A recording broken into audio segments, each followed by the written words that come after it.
Welcome to A Call to Action, a series presented by Great Eastern Radio and Brattleboro Community Television. We're covering many different topics from SBA loans to the CARES Act to how Vermonters are helping Vermonters. Today, we're talking with Josh Davis, Executive Director of Groundwork Collaborative in Brattleboro, Vermont. We're going to cover quite a bit of ground today, Josh. Welcome to A Call to Action. Thanks so much for having me, Pete. It's good to see you. Good to see you. All right, first, let's discuss. I know you and I have been on some community meetings and that. Let's talk about the stress that maybe this whole pandemic has put on the infrastructure of the Groundworks Collaborative. Yeah, absolutely. It's pretty crazy. We were talking timeline in a meeting that I was in yesterday, and it seems like it was about 2.5 weeks ago, and we were approaching about 3 weeks where everything went sideways. And Groundworks really has transformed the organization in terms of the way that we're doing our service delivery. And so we had the overflow shelter, we had the drop-in center, we had food works, we have groundwork shelter, all have flipped the way that we are providing services to keep staff safe, to keep our clients safe. And so we have closed down the overflow shelter and moved those folks into a local motel. We have shut down the drop-in center. As much as people need that space to go into and check in and get their daily needs met, we had to close that space just for the safety of those folks and the rest of the community. And then FoodWorks also closed to walk-ins, and we've been doing a delivery service. And so just the logistical challenge of all of those moving pieces, especially as information is rolling out quickly and we're trying to understand what's going on and what our role is, it's been pretty amazing. And the response from staff has been unbelievable. Groundworks really has an incredibly high caliber staff that has just taken this by the reins and run with it. You know, shout out to Brianna and Carly for their work. Just, it's incredible what they've been able to do in such a short amount of time. Yeah, no. And just to throw in too, another, bright spot, we were talking earlier before we got on this, how rays of sunshine really help. The way that clients have stepped up to be a part of this big move and the way that the community at large has really reached out. We have scores of volunteers that are stepping forward to help deliver food to people who are shut in. We're part of the mutual aid calls, and the number of people in the greater Brattleboro area that are becoming a part of that to really help out their neighbor. It's just been phenomenal. So let's talk about like the mutual aid thing. I know that my wife is a part of that, and she runs. I don't know if they're calling it quadrants. That sounds very militaristic. Yeah, there's so much military metaphor in what's going on right now. I know there really is. So let's talk about some of the other organizations that have kind of maybe are stepping up to sort of help feed people.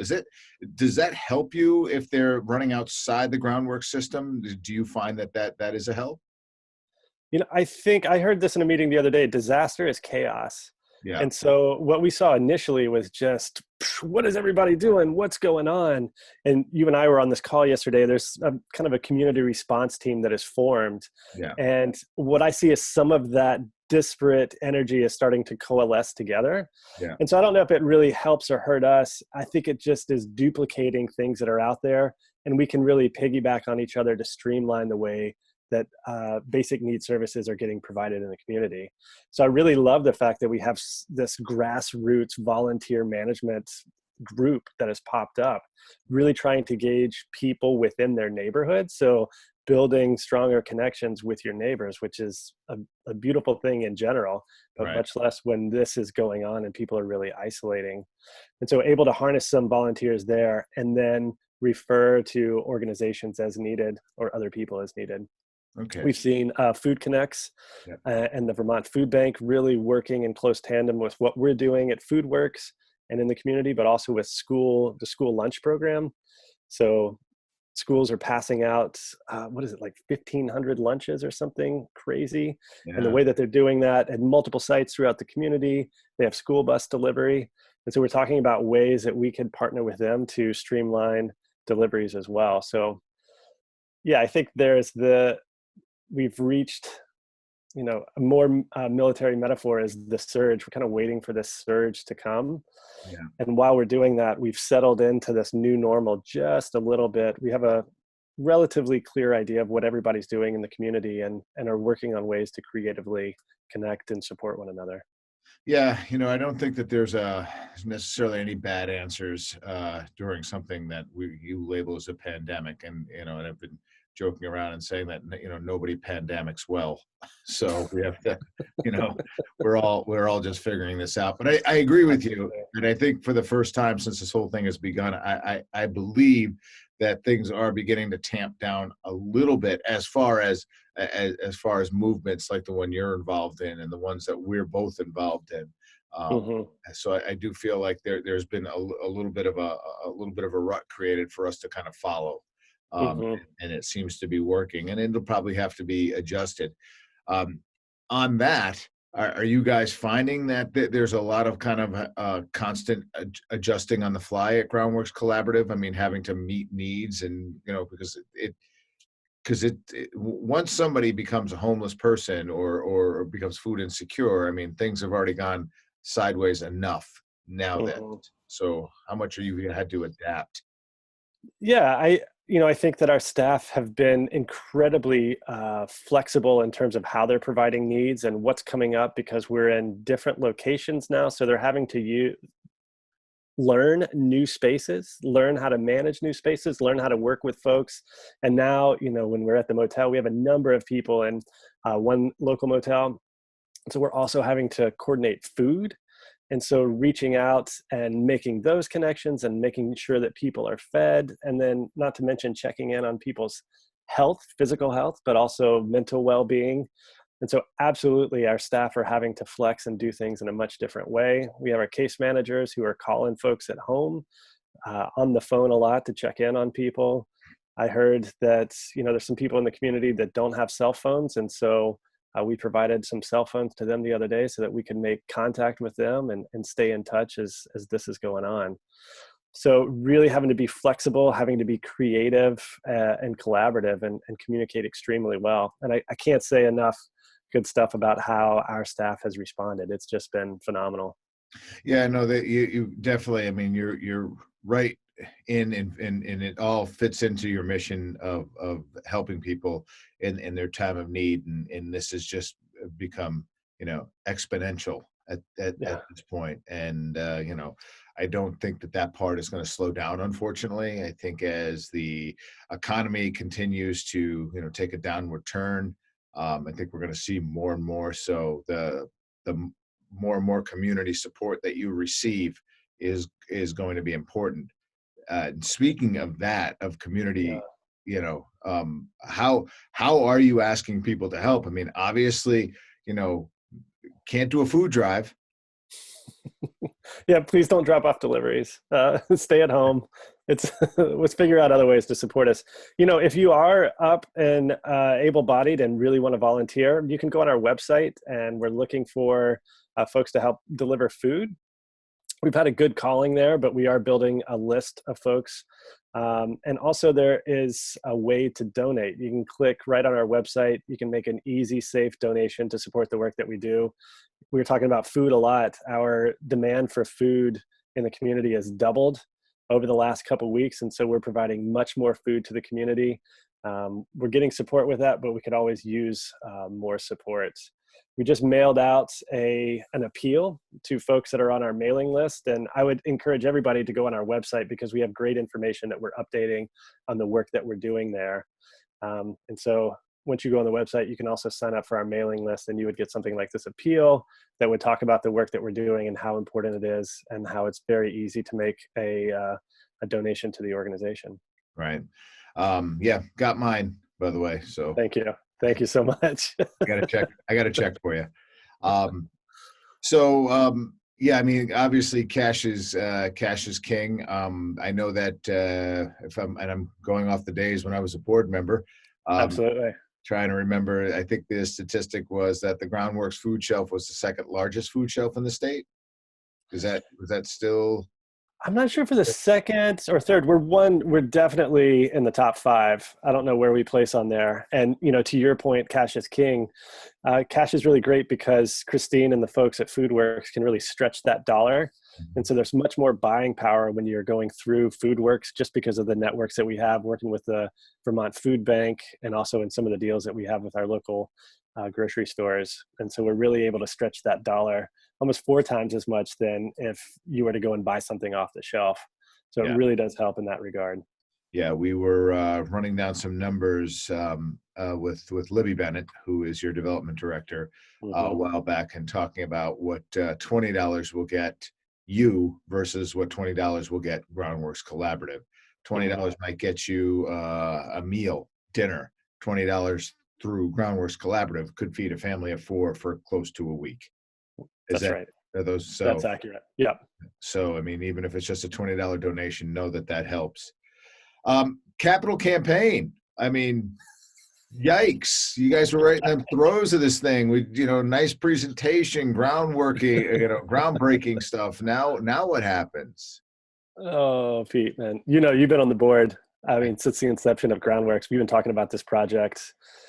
Almost, I'm coming up on, I just passed the 8-year mark of being part of Groundworks, and this conversation about a space for our services almost started when I started with this organization. Right. And so we were set to be in the ground. We have raised 95% of project funds. I mean, we're right there. We were aiming to start digging on Monday, this coming Monday.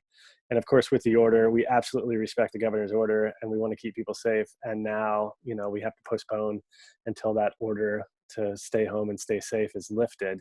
Right.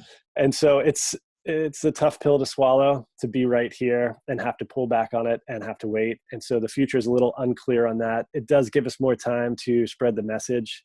We have about $200,000 left to close the gap on this capital campaign. And so the appeal that just went out to the community is part to support our operations and our services, especially in this very unprecedented time with COVID and how it's affecting our organization, and just money that comes through the door we can use with a lot of flexibility. So we're able to stretch that dollar, but we're also able to apply it where it's needed the most. And so it's not restricted like some of our grants are. And then the other part of that appeal is with the capital campaign and helping us just close this last gap so that we can complete the project. I would say on time, but at this point, so that we can complete the project one day. Right. And I think that that is part of our new reality, just kind of wrapping our heads around the fact that, we may just have to wait a little longer than we wanted to. I heard literally somebody was complaining that this thing would have been a lot easier to take in the winter. I disagree. I know. I disagree. So just everybody has to kind of create this new normal going Right, on. and it's really hard to be patient and sit at home and to do Zoom meetings. It's really hard to say, well, we have to put this construction project on the back burner. But really, going back to our tagline, basic needs met with dignity, it's really about taking care of ourselves, our clients, our community as much as we can right now. Yeah. Because what we're able to do right now to take care of each other is going to pay huge dividends in the long run. Yep. I've been. It's another this new mantra that I've created is how we act now will directly correlate with how we pull out of this thing later. Mm-hmm. So trying to keep that in mind. Camp for a common cause. That's a thing. That's a thing. I know. And again, the inception of the camp is, it's part of the life's blood of this organization and how we came together as Morningside Shelter and the Drop-In Center. And so we started with that. And so this is our 8th annual camp. And of course, we can't have people gathering on the common. No. That's not a thing. And so there's information that will be coming out in the next day or two about a virtual camp this year. And so we're trying to pivot and still do a camp, but a camp from home. And that's going to be on May 1st. It's a Friday.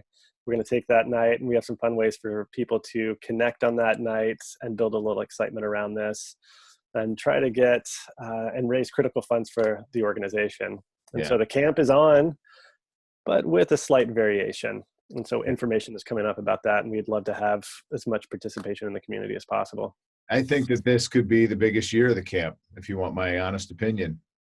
People can with the option of people camping in their bedroom, I think that is really going to help. As you know, you and I have talked about this. It's a tough sell for some folks to come and join us on the common. Yeah. And we really have this thing about, it's a solidarity event. We want people to know that there are a number of people in our community that have nowhere to go. And it usually comes about the same time that we're talking about closing down the overflow shelter, and we're literally passing out tents.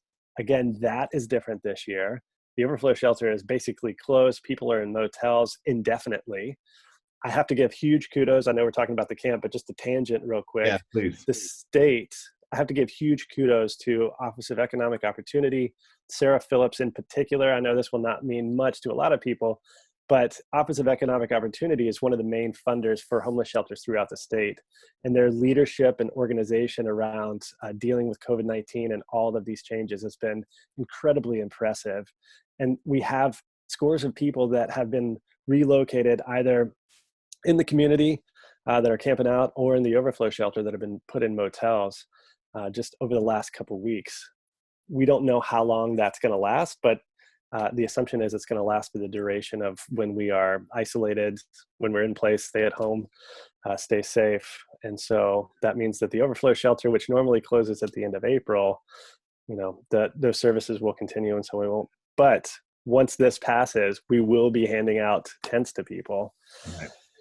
And, there's this weird ironic thing that people are actually in shelter right now. And so we've had this mass mobilization over the last couple of weeks to make sure that people have their own room, their own bathroom, they have the meals that they need to get through the day. And this is what, as an advocate, we've been advocating for years. Right. And so it's kind of bittersweet that it's amazing we're able to mobilize this much and get people basically into housing. But it's also bittersweet in the fact that it's temporary. And once this passes, then so too will this option in terms of motels. Well, it is a shame. All right. So if people want to find out more about Groundworks Collaborative, if they want to contribute, give them the website. groundworksvt.org. All right. Great. Josh, thanks for jumping on a call to action. Did we cover everything? I think we covered everything. I was just going to say, for folks that might not be on the internet, might not prefer to go on websites, I do still think there are folks out there that would prefer not to. If you want to give us a call, 802-490-2951, and that'll put you directly into our main office, our development office, and that's my office. Leave us a message, and we will get back to you. Great. Josh Davis, thanks for jumping on a call to action. Thank you so much, Pete. Take care. Good to see you.